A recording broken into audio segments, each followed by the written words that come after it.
Hi, I'm Pattu from freefincal. Today let's talk about if this is a good time to invest in NASDAQ 100 and the S&P 500. A reader wants to know if he can invest because both indices have fallen about 25% in 2022. So the answer depends on why you want to invest. Do you want to invest because this is a dip and because you have been influenced by recent returns that these indices gave, or do you have a more holistic idea of risk and reward of these indices? Now, if you just go to Google and type NASDAQ 100 and set the graph to maximum, you can see from the time of the dot-com crash, it was underwater for nearly 15 years. It was trading below a maximum for nearly 15 years. And the S&P 500 also had a nearly similar fate for more than a decade. This is 7th April 2000, it fell down, moved up, fell down 2008, then recovered. So if you take this from here to here, that's another 10 to 12 years. So it would be foolish to assume that another 10-year sideways market will not happen again in these indices. The problem is most people have been influenced by what happened to US markets after the 2008 recovery. In the case of India, the Indian markets recovered immediately after 2008, but from 2009 to 2013, there was a sideways market. But that sideways market was absent in the US case, and they just started moving up. So most of our decisions about investing in these indices are based on just this recent performance. 2008, 2009 is just recent. It's just about a decade away, about 12 years away. So it's not too far away. So it's influenced by that performance, and people have not recognized that there is a big risk in investing in such indices. Of course, the even bigger problem is the actual exposure that most people have to these indices is only about 10%, 15%, or maybe 20% for most people. But the way they act as if they are missing out such a great opportunity is like 80%. I mean, the FOMO is 80%, the exposure is 20%. This is illogical, because even if there's a big dip and you invest and so on, the next time after you invest there will be another bear market, and then your returns will get averaged out.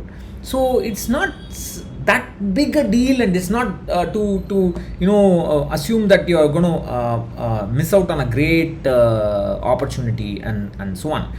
So you will have to first of all appreciate the risks involved. The NASDAQ 100 is a thematic index. It's an extremely volatile index. I've always maintained that one should not invest in it, and most people have criticized me because all they are looking at is the returns in the last couple of years. But that's typical of most retail investors. You can't do anything about it. Now, so there are many aspects of international diversification that we fail to appreciate. So first of all, you need to have a decent enough exposure. So you need to have a good amount of the S&P 500 or the NASDAQ 100, whatever, to actually make a difference in the portfolio. Most people don't have that. And then we must understand that diversification means sometimes one asset class will outperform, another times another asset class will outperform. Sometimes they will perform in step, sometimes they will perform out of step. So if you look, for example, if you look at the 5-year rolling returns of the Sensex, the S&P 500 total returns, and the NASDAQ total returns, this is just a few months ago. I've not updated it, maybe I'll update it now. If you look at the rolling returns, in the 2000s, the Sensex was outperforming both these indices. Then in the 2010s, that's when all this interest came for investing in the US equity. The S&P 500 and the NASDAQ outperformed the Sensex. And then I'm fairly sure that the Sensex has caught up with it. It had already caught up by the time I last wrote the post. I think late 2021 I wrote the post. I think it must have caught up because these returns would have fallen down by now. So it's cyclic. right? I mean, you must understand, sometimes Sensex will do well, sometimes Indian equity will do well, sometimes US equity will do well, and vice versa, and so on. So you must appreciate that this is what true diversification means. But most people, they see something shiny, they will invest in it and tell the world that they have done it for diversification. I have tested it several times with investors. Practically nobody knows how to quantify diversification in their portfolio. They just say that they want a piece of a different pie, but that's not good enough. But anyway, that's how most retail investors work. Now, also, such portfolios require maintenance. So a few months ago, before all this fall, if a person was holding 20% of the NASDAQ 100, today it would have gone to 15% or even lower than that. So are you going to rebalance? Are you going to shift money from fixed income or Sensex or whatever, so from Indian equity, and shift it to US equity? What are you going to do? Are you going to do it? Most people won't do that. Because they fear taxes. They will say, I will invest more and adjust it over a few months. That's not how rebalancing works. That's not how risk management works. You cannot, if you are going to rebalance by investing, by changing your investments over several months, then you are going to miss the opportunity to manage risk. You are going to both ways, whether it is a dip or whether it is a peak, you are going to miss out on both opportunities. So most people will not do the maintenance because they fear taxes. Then now you have the AUM limit imposed by RBI. Now I strongly believe that the AUM limit for external investments should not be increased anytime soon.